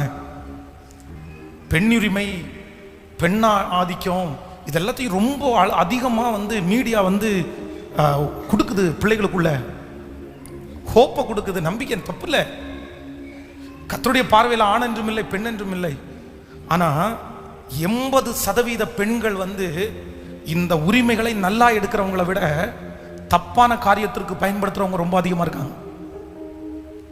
அது நான் சொல்றேன், தாயானவள் பிள்ளையை, ஒரு பிள்ளையை வளர்த்தக்கூடிய பெரிய பொறுப்பு யார் கையிலன்னா தாய் கையில். ஆனால் இந்த பெண் சுதந்திரம்ன்ற ஒன்று அதிகமாக இன்செர்ட் பண்ணுறதுனால 10 நாள் நான் பார்த்தா 10 நாள் நீ பாரியா, தன்னுடைய பொறுப்பை பிரித்து கொடுக்கறதுனால எத்தனையோ பிள்ளைகளுடைய வாழ்க்கை ஒன்றும் இல்லாமல் போகிறது என் கண்ணு பார்க்குது. இந்த இருக்க ஜபத்தில் இருக்கிற யாராவது ஒருத்தர் இப்படி ஜபிக்கலாம், பாஸ்டர் உண்மையிலே இது வேற யாருக்கும் இல்லை, எனக்கு தான். என் காலத்தை நான் அறியல, என் டைமை நான் மிஸ் பண்ணிட்டேன். நீங்க சொன்னது மாதிரியே எனக்கு ஒரு காலம் இருந்துச்சு பாஸ்டர், செழிப்பா இருந்துச்சு. ஸோ என்ன மாதிரி என் வாழ்க்கை, எந்த பலன், எவ்வளோ பலன். ஆனால் நான் அதை எல்லாத்தையும் தவற விட்டு இன்னைக்கு ஒன்றும் இல்லாமல் உட்காந்துருக்கிறேன். ஆனால் அந்த மாதிரி மறுபடியும் ஒரே ஒரு வாய்ப்பை கொடுத்தா கண்டிப்பாக நான் அந்த மாதிரி வேஸ்ட் பண்ண மாட்டேன். நான் திரும்ப எப்படியாவது நிற்பேன் அப்படின்னு நீங்கள் நினைக்கலாம். நிச்சயமாக ஆண்டவர் அப்படிப்பட்ட வாய்ப்பை உங்களுக்கு தருவாருன்னு நான் நம்புகிறேன், நான் விசுவாசிக்கிறேன். கேட்கலாமா எல்லாருமே? இங்கே இருக்கிற ஒவ்வொரு தாயும் ஒவ்வொரு தகப்பனும், ஆன்லைனில் பார்த்துட்டு இருக்கிற ஒவ்வொரு தாயும் ஒவ்வொரு தகப்பனும், இன்னைக்கு இந்த ஃபாஸ்டிங் ப்ரேயர் முடிச்சுட்டு போய் இன்று இரவு கவனிங்க, இன்று இரவு உங்களுடைய வீட்டில் இருக்கிற பிள்ளைகளை எல்லாம் கூப்பிட்டு உட்கார வச்சு ஒரு பைபிள் எடுத்து நீங்க பிரசங்கி 12:1 இதுக்கு முன்னாடி பார்த்த எபிரேயரோட வாசனம் இதெல்லாத்தையும் கோடிட்டு காண்பித்து என்ன சொல்லுங்க அப்படின்னா, எப்பா இன்னைக்கு கர்த்தர் எங்களோட பேசினாரு, நீ எந்த காலத்தில் இருக்கிறன்றதை கண்டுபிடி. உனக்கு இது எந்த காலம், அதை உங்க பிள்ளைகளுக்குள்ள தயவு செய்து, இன்னைக்கு உங்க பிள்ளைகள் உங்களுடைய சொன்னபடி கேட்குற அளவுக்கு வயசுல இருக்காங்கன்னா உட்கார வச்சு, நீ இப்போ ஸ்கூல்ல படிக்கிற காலம்ப்பா, இப்போ ஞானத்தை வளர்த்துற காலம்ப்பா, இப்போ நீ பொறுமையா இருக்கிற வேண்டிய காலம்ப்பா. தயவு செய்து இன்றைக்கு உங்களுடைய குடும்பங்களில் இது பேசப்படட்டும். உங்களுடைய பாக்கெட்டில் 100 ரூபா ஒரு அம்மா, 100 ரூபா ஒரு அப்பா உங்க பிள்ளைகளுக்கு கொடுக்குறாங்கன்னா, கணக்கு கேட்காத எத்தனை அப்பா, கணக்கு கேட்காத எத்தனை அம்மா இருக்காங்க தெரியுமா? எப்படி கணக்கு கேட்காம விடுறீங்க? அவன் சரியா செலவு பண்றான்ற நம்பிக்கை உங்களுக்கு இருக்கலாம், ஆனா அவனை தப்பா நடத்திடாதீங்க. எதுக்குனாலும் எங்க அம்மா அப்பா கணக்கு கேட்க மாட்டாங்கன்னு சொல்ற லீவில் கொண்டு வந்து விட்டுறாதீங்க. 100 ரூபா எதுக்குப்பா செலவு பண்ண? எதுக்கு செலவு பண்ண சொல்லு, என்ன வாங்கின? இது இப்ப அவசியமா? இது இப்ப தேவையா? அது முக்கியமா? இதெல்லாம் சொல்லணும். இதுதான் உங்க பிள்ளைகளை நல்வழிப்படுத்துகிறதனுடைய அடையாளம். ஹல்லேலூயா. கைகளை உயர்த்தி எல்லாரும்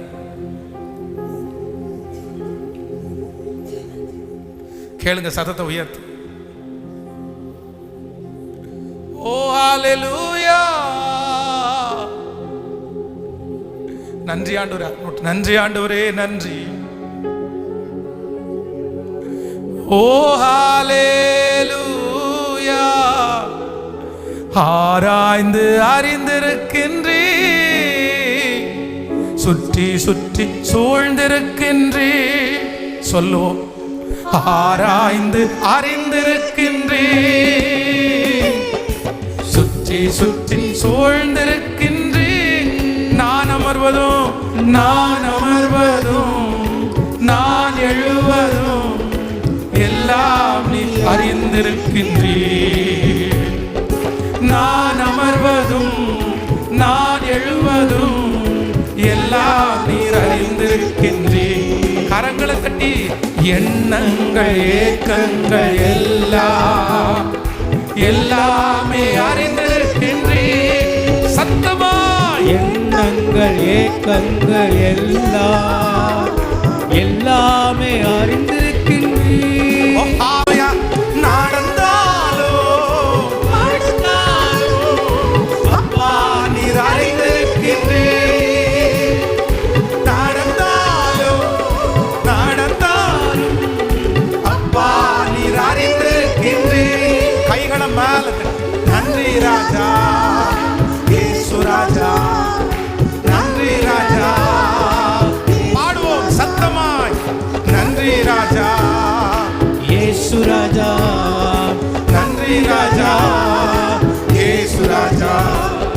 முன்னும் பின்னும் நேருக்கி நேருக்கி சுற்றி என்னை சூழ்ந்திருக்கின்றீர். சொல்லுங்க சத்தமாய். முன்னும் பின்னும் நேருக்கி நேருக்கி அப்பா சுற்றி என்னை சூழ்ந்திருக்கின்றீர். திருக்கரத்தாலும் திருக்கரத்தால் இரவும் என்னை பற்றி பிடித்திருக்கின்றீர்.